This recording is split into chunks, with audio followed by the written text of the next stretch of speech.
questões escatológicas não são para assustar ninguém e nem nos parar diante de alguns fatos que às vezes são fatos que nos deixam perplexos. A escatologia é uma doutrina da sistemática, da teologia sistemática, que perpassa todas as demais doutrinas. E, na verdade, a escatologia ela tem o objetivo de gerar em nós esperança escatológica, a fim de que nós nos movamos por essa esperança. Então, o conhecimento das coisas futuras não são para nos parar e nem para nos fazer viver só com essa esperança futurista, mas são para nos motivar a continuar em frente, sabendo que as coisas futuras já estão no controle de Deus. Queridos, sejam bem-vindos à Academia de Pregadores. Eu sou o pastor Anderson Silva. Estamos nas nossas lições bíblicas de escola dominical do currículo dos jovens, nesse terceiro trimestre de 2024. Estamos estudando sobre Na Cova dos Leões, o exemplo de fé e coragem de Daniel para o testemunho cristão em nossos dias. Na aula de hoje vamos estudar uma lição que é totalmente escatológica, lição de número 10, lição de número 11, como está aí na sua tela, do dia 15 de setembro de 2024, que é o Dia Nacional de Missões. É muito importante entendermos isso. 15 de setembro de 2024 é o Dia Nacional de Missões e vamos tratar sobre revelações sobre o tempo do fim. Revelações sobre o tempo do fim. O texto principal da nossa lição está em Daniel, capítulo 8, versículo 15. E aconteceu o quê? Havendo eu, Daniel, visto a visão, busquei entendê-la. E eis que se me apresentou diante uma como semelhança de homem.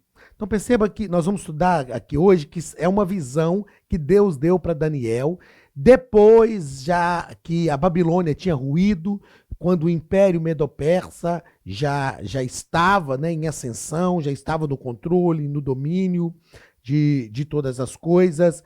E nós vamos perceber que são visões, o que nós vamos aprender na aula de hoje são visões de sucessão de impérios mundiais.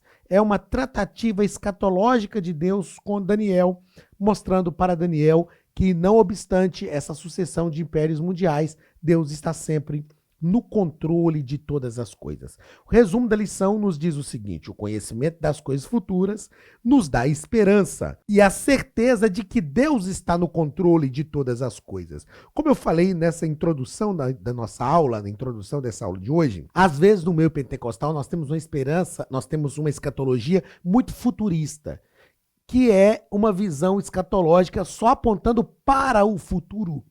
E às vezes também uma visão escatológica que assusta, que deixa muitas pessoas perplexas. São coisas terríveis, horríveis que a gente vê e tal. Enfim, esse não é o objetivo da escatologia. A escatologia não tem o objetivo de ser futurista, muito pelo contrário. A escatologia tem o objetivo de trabalhar a nossa mentalidade hoje, nos projetando para as coisas futuras. E a escatologia tem o objetivo de nos dar a convicção de que o Cristo da igreja é vencedor.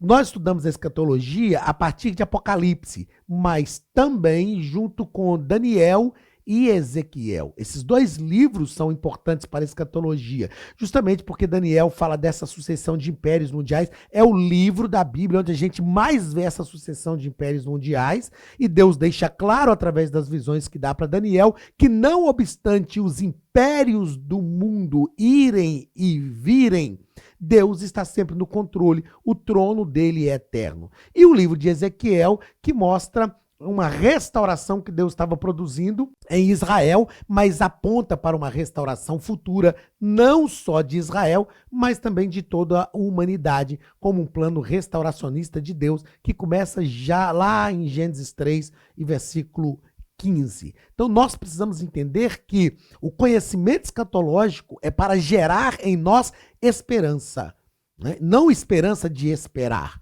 mas esperança de esperançar, ou seja, nós nos movemos pela esperança escatológica, crendo nessa total e plena restauração que Deus traz sobre o seu povo. O texto bíblico da nossa lição está em Daniel, capítulo 8, do versículo 1 ao versículo 6, que nos diz o seguinte: no ano terceiro do reinado do rei Belsazar, apareceu-me uma visão a mim, Daniel, depois daquela que me apareceu no princípio. E vi na visão acontecendo quando vi que eu estava na cidade de Suzã, na província de Elão. Vi, pois, na visão que eu estava junto ao rio Ulai. E levantei os meus olhos e vi, e eis que um carneiro estava diante do rio, o qual tinha duas pontas, e as duas pontas eram altas, mas uma era mais alta do que a outra, e a mais alta subiu por último. Vi que o carneiro dava marradas para o ocidente, e para o norte, e para o meio-dia, e nenhum animais podiam estar diante dele, nem havia quem pudesse livrar-se da sua mão. E ele fazia conforme a sua vontade e se engrandecia. E estando eu considerando, eis que um bode vinha do ocidente sobre toda a terra, mas sem tocar no chão. E aquele bode tinha uma ponta notável entre os olhos. Dirigiu-se ao carneiro que tinha as duas pontas, ao qual eu tinha visto diante do rio, e correu contra ele com todo o ímpeto da sua força. Então, como eu disse, a visão trata-se de transição de impérios mundiais. A transição, principalmente aqui, a transição do Império Medo-Persa para o Império Grego, né? Então, esse carneiro que Daniel viu aqui, correndo, né, dirigindo-se para o lado deste bode que tinha as duas pontas entre os olhos e uma ponta notável.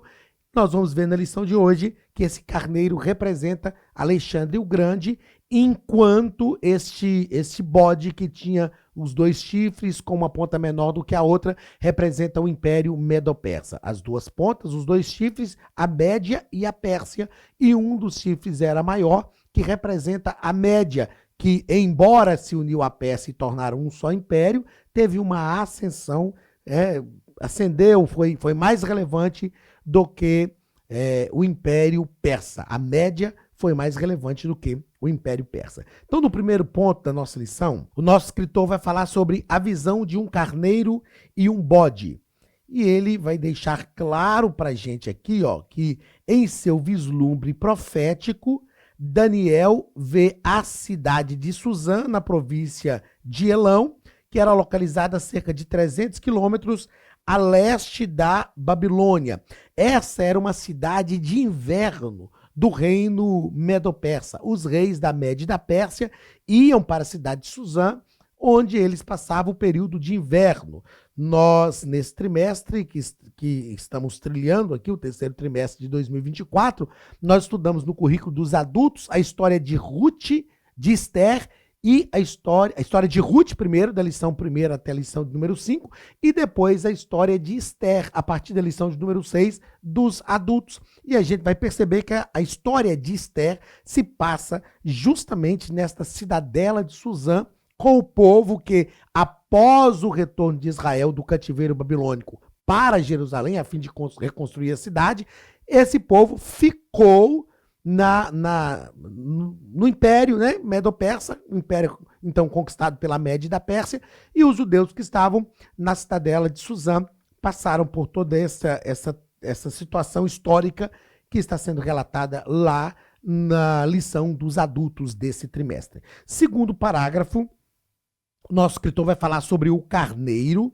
e ele vai deixar claro que este primeiro animal, como nós falamos aqui da visão profética, que era um carneiro, simbolizava o Império Medo-Persa. Esses dois chifres, as duas pontas, simbolizava o Império Medo-Persa. O chifre mais comprido do animal simbolizava o império, aponta para o chifre mais alto, aponta para a Pérsia. Eu até falei que aponta para a Média, né? Aponta para a Pérsia, que apesar de ser posterior ao reino Medo, tornou-se mais proeminente, mais relevante, principalmente através de Xerxes, um rei persa, né? Antigo, e que ruiu o Império da Média e da Pérsia, ruiu historicamente falando, e após a ascensão da Babilônia, claro, tudo dentro de um projeto de Deus, a Média e a Pérsia se uniram e formaram esse grande império medo-persa.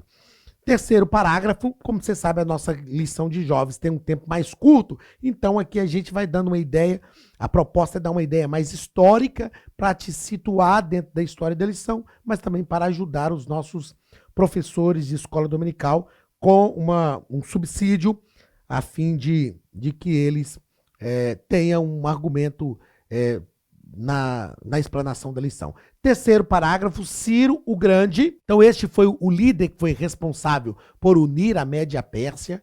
A Bíblia fala que, através de Isaías, né, Deus chama Ciro de meu pastor. Isaías escreveu entre 150 e 200 anos antes de Ciro nascer. Isaías escreveu dizendo: que digo de Ciro, senão que ele é o meu pastor e apacentará o meu rebanho. Então trata-se deste mesmo Ciro, tá aí, ó, trata-se deste mesmo Ciro mencionado pelo profeta Isaías, que Deus levantou para colocar fim ao império, ao período de exílio dos judeus na Babilônia. A história diz que Ciro, quando conquistou a Babilônia, ele perdeu o sono e uma noite ele pediu, porque perdeu o sono, pediu para lerem alguma coisa para ele. E eles o levaram para ler o rolo do profeta Isaías, o livro do profeta Isaías, que estava na Babilônia, que foi levado por Nabucodonosor de Jerusalém para a Babilônia. E por uma providência divina, é claro, eles começaram a ler justamente o trecho que Deus chama Ciro de meu pastor. E a história fala que Ciro pediu para parar de ler e pediu para voltar algumas vezes e perguntou quando foi que isso foi escrito. E eles informaram que tinha sido entre 150 e 200 anos antes do seu nascimento. O próprio Ciro reconhece depois, dizendo: Deus foi quem me permitiu conquistar todos os reinos da terra. E a gente vai perceber aqui no próprio texto desse terceiro parágrafo que este Ciro é conhecido por sua atitude muito respeitosa em relação aos inimigos derrotados. Ele tratava os povos conquistados com tolerância, deixava eles adorarem os seus próprios deuses. A partir da Média e da Pérsia, parou-se de levar cativos, né, de guerras. Então, qual que era o pensamento dos medo-persas? É melhor deixá-los na sua terra, colocar um rei vassalo, eles pagarem impostos, do que arrancá-los da sua terra. Então, dos impérios mundiais, historicamente falando, o último império que levava cativos, tirava da sua terra e levava para outro lugar, foi o Império da Babilônia, que levou Daniel, Misael, Ananias e Azarias, que levou Ezequiel, né? Fez 3 levas de cativos do Reino do Sul para a Babilônia. Depois da Babilônia, a partir da Média e da Pérsia, essa ética medo-persa não levava cativos. A gente vai ver, a Média e a Pérsia foi assim. Depois a Grécia conquistou a Média e a Pérsia, eles não levavam cativos. Roma depois conquistou a Grécia e também não levava cativos. E Roma foi o último grande império mundial. Então este rei Ciro é o mesmo rei Ciro levantado por Deus para conquistar a Babilônia e permitir, a partir desse tratamento ético que ele tinha com seus conquistados de guerra, inimigos derrotados, Deus usou Ciro para permitir o povo de Israel voltar do cativeiro babilônico para reconstruir Jerusalém para o reino de Judá, para a sede de Judá, que era Jerusalém. Segundo parágrafo, ou segundo ponto da nossa lição, a Academia de Pregadores tem um recado para você. Olá, queridos alunos e alunas da Academia de Pregadores, que bom ter você conosco neste momento tão especial. Estamos aqui para apresentar a nova plataforma da Academia de Pregadores, que foi construída ao longo dos últimos meses com muito carinho, um grande investimento, para levar até você não somente um conteúdo de excelência, mas também tecnologia de ponta. Veja comigo. Os cursos estão organizados por trilhas na página principal. Aqui você encontra sugestões, lançamentos, temas específicos e outras categorias. No final da página tem uma trilha com todos os cursos. Após começar os seus estudos, a primeira trilha será Continuar assistindo, que mostra somente os cursos iniciados por você. Sobre a capa do curso, consta o número de aulas, a carga horária e um botão para adicionar aos favoritos. Nesta seta, você pode expandir e ver um vídeo de introdução. Para fazer login, clique no avatar no canto superior direito e insira o seu e-mail e senha usados no cadastro. Caso tenha esquecido a senha, é só clicar neste link, preencher o e-mail cadastrado e a senha será enviada. No canto superior esquerdo fica o novo menu do portal. Ao abrir um curso pela primeira vez, você vê as informações do curso e do professor. E na lateral, ou logo abaixo se for no celular, está a lista de módulos e aulas. Algumas aulas iniciais podem ser grátis e qualquer pessoa que fizer um cadastro rápido pode assistir. Após se matricular, aqui você vê as aulas concluídas, aulas liberadas ou agendadas. Você pode adicionar os favoritos, dar uma nota ao curso e acompanhar o seu progresso. E se você sair do curso e retornar depois, o sistema vai abrir exatamente a última aula assistida. Se estiver no computador, use esta seta para ampliar a tela. Logo abaixo da videoaula você encontra os links para baixar anexos, como áudio e apostilas. E neste campo em branco, pode fazer as suas anotações enquanto assiste. Depois é só imprimir ou salvar. Quando terminar o curso, clique no botão Emitir meu certificado e ele será gerado automaticamente no mesmo instante e sem custo. Clicando no avatar, você tem acesso ao seu perfil e histórico de pagamento. Em Meus Cartões, pode adicionar um novo cartão de crédito para fazer o pagamento do seu plano. Se você já era nosso aluno e seu cartão não aparece aqui, adicione um cartão na nova plataforma. Então aproveite as novidades e clique em Assine Agora. Escolha um dos planos, venha para a Academia de Pregadores, a maior escola bíblica online do Brasil.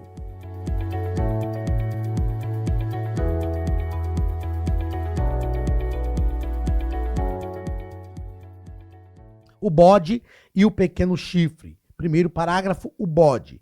O bode peludo surge na visão de Daniel e derrota o carneiro. O bode peludo que surge na visão de Daniel e derrota o carneiro é a Grécia. Na história ele é identificado como Alexandre o Grande, rei da Macedônia, amplamente conhecido como um dos maiores líderes da história, graças às suas conquistas expansivas. Alexandre o Grande morreu com 33 anos e ele foi um grande conquistador, foi discípulo de Aristóteles, né? Alexandre o Grande, em 12 anos, em apenas 12 anos, ele começou a conquistar com 21 anos e morreu com 33. Em apenas 12 anos, ele cresceu muito, conquistou muito. Então esse bode peludo surge na visão de Daniel e derrota o carneiro. O nosso escritor deixa claro pra gente aqui também algo interessante, ó, que ele foi educado pelo filósofo Aristóteles e também difundiu a cultura grega por meio do que nós chamamos de uma política de helenização. Eu já falo disso aqui porque isso é muito importante e o fato do animal surgir sem tocar o chão demonstra essa velocidade das suas conquistas, que em apenas 12 anos Alexandre o Grande praticamente unificou o mundo habitado da época. Essa helenização, chamada helenização, ela é muito importante, porque quando a gente lê o livro de Lucas, Lucas diz que cumprindo-se a plenitude dos tempos, Jesus Cristo apareceu. O que quer dizer essa plenitude dos tempos? Num tempo programado por Deus. A helenização dos povos foi muito importante para o aparecimento de Cristo como Messias. Porque quando Jesus apareceu no cenário, o mundo estava unificado pelo Império Romano, que foi o império que mais abriu estradas, foi o império que politicamente mais unificou o mundo. A prova é que o próprio Império de Alexandre o Grande, quando ele morreu, se repartiu em 4 impérios. fracionou em 4 impérios, que eram os seus 4 generais, que inclusive o nosso escritor trata aqui nessa lição. Mas o Império Romano, ele unificou os povos, politicamente falando. Então, quando Jesus apareceu no cenário, o mundo estava unificado pela política do Império Romano, que abria estradas, e pela helenização, pela cultura helênica ou pela filosofia grega. Então, esta helenização dos povos foi uma ação de Deus para abrir a mente das pessoas para a chegada do Messias e cumprindo-se a plenitude dos tempos, deixando claro para todos nós que o que Deus está mostrando para Daniel nessa visão é que, não obstante estar ocorrendo uma sucessão de impérios mundiais, Deus sempre tem o controle. Segundo parágrafo desse segundo ponto, os 4 chifres, que está justamente dentro daquilo que eu acabei de falar, que foi o fracionamento do Império Grego depois da morte de Alexandre o Grande, os 4 chifres que surgem refere-se à divisão do reino depois da morte de Alexandre o Grande, que desencadeou uma série de lutas entre os seus generais, Cassandro, Lisímaco, Ptolomeu e Seleuco. Então, esses 4 generais passaram a governar o mundo. Seleuco, que foi o último aqui, ele incluía, ele reinou, ele ficou, Seleuco reinou sobre a Síria e o restante do Oriente Médio. E este último incluía a Judéia, que naquela ocasião era palco da sequência da profecia. O que a gente precisa entender? Só para a gente fazer uma ligação histórica bem interessante aqui. Daniel está tendo essa visão. Daniel é um judeu que foi tirado da sua terra e levado como cativo para a Babilônia. Então, o livro de Ezequiel, que profetizou na mesma época de Daniel, fala da restauração que Deus iria promover sobre o seu povo, sobre o povo de Israel. Daniel está tendo uma visão, e tem várias visões, Deus mostra essas visões escatológicas para Daniel, apontando essa sucessão de impérios mundiais. Então, nesta visão do capítulo de número 8 de Daniel, Daniel está sendo orientado por Deus, assim como Deus orientou Ezequiel, que Deus iria agir através dessa sucessão de impérios mundiais para tratar de restaurar o seu povo. E aí esta visão que Daniel tem aqui, ele tem a visão do Império Medo-Persa, tem a visão desse carneiro que conquista esse bode, o bode Império Medo-Persa, e o carneiro Império Grego.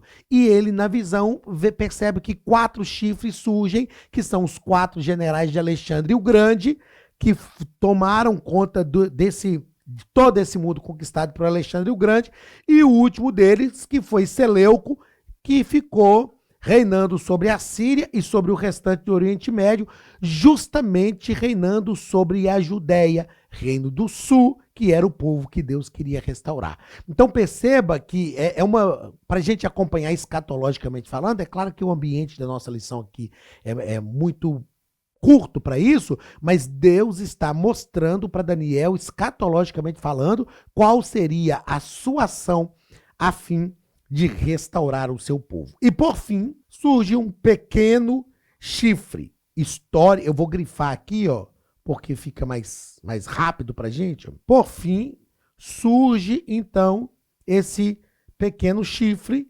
Historicamente, esse pequeno chifre simboliza Antíoco IV, pertencente à dinastia Seleucida, ou seja, esse último general de Alexandre o Grande, que reinou sobre todo o Oriente Médio e sobre a Judéia.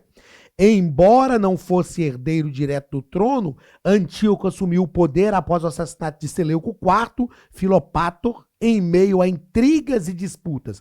Ao assumir o trono sírio, mudou o título para Antíoco Epifânio, que significa Deus manifestado, reinando de 175 a.C. a 164 depois de Cristo. Aliás, 175 a 164 antes de Cristo. Dotado de um temperamento cruel e sanguinário, este homem cometeu diversas atrocidades contra o povo judeu, buscando o seu extermínio. E a gente vai ver que no terceiro ponto, que esse Antíoco Epifânio é uma representação do próprio anticristo, Porque nesta visão, além de Deus mostrar para Daniel essa sucessão de impérios mundiais, por isso é uma visão escatológica, Deus mostra para Daniel também algo que ainda está para se cumprir na história da humanidade, que é a representação, que é a manifestação do anticristo. E aí nós vamos para o terceiro ponto da nossa lição, o tempo do fim. Primeiro parágrafo, um protótipo do anticristo. Antíoco Epifânio é um protótipo do anticristo. Então, em razão de suas características e descrições bíblicas, Antíoco Epifânio é tido por muitos intérpretes das Escrituras como tipo de anticristo, um líder no fim dos tempos que se levantará contra o povo de Deus e fará coisas semelhantes. Se você ler todo o corpo da história, da lição, e estudar um pouco da história, você vai perceber que não só pelo nome que ele se deu, Antíoco Epifânio, que quer dizer Deus manifestado, esse governante, ele profanou o templo. A história fala que ele sacrificou uma porca no altar do templo, então ele profanou o templo e ele queria ser também adorado pelos judeus, então ele representa, é um protótipo do anticristo, uma real representação do anticristo. Então, Antíoco seria o cumprimento parcial desta visão, o anticristo, o cumprimento cabal. O que é a visão escatológica? É como Ezequiel capítulo 28, que fala do rei de Tiro, mas apontando também para Satanás. Então, a visão escatológica, Antíoco é o cumprimento parcial. E o anticristo é o que vai apresentar-se no cenário da humanidade, é o cumprimento cabal. Segundo parágrafo do terceiro ponto, o nosso escritor deixa claro para a gente que Daniel teve uma visão atormentadora e a visão foi tão terrível que Daniel ficou fragilizado com essa visão e ele adoeceu. E o nosso escritor ainda nos propõe que, afinal, ele viu coisas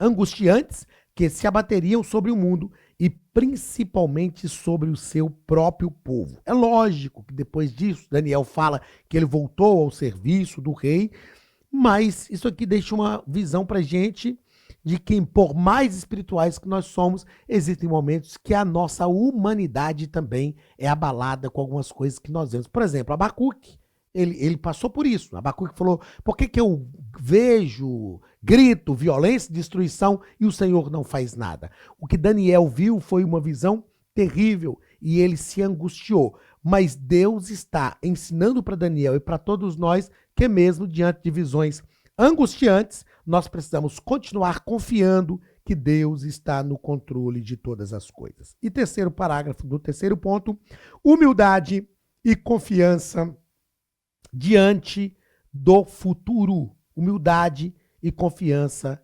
diante do futuro.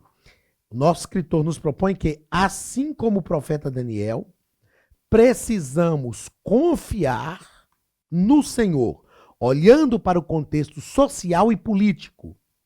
Era praticamente improvável conjecturar os fatos futuros, como, por exemplo, a ascensão da Grécia. Deus tem o controle em todas as coisas. Eu sempre gosto de citar aqui uma fala do profeta Ageu, que diz, profeta Naum, capítulo 3, que diz que Deus tem o seu caminho na tormenta e na tempestade.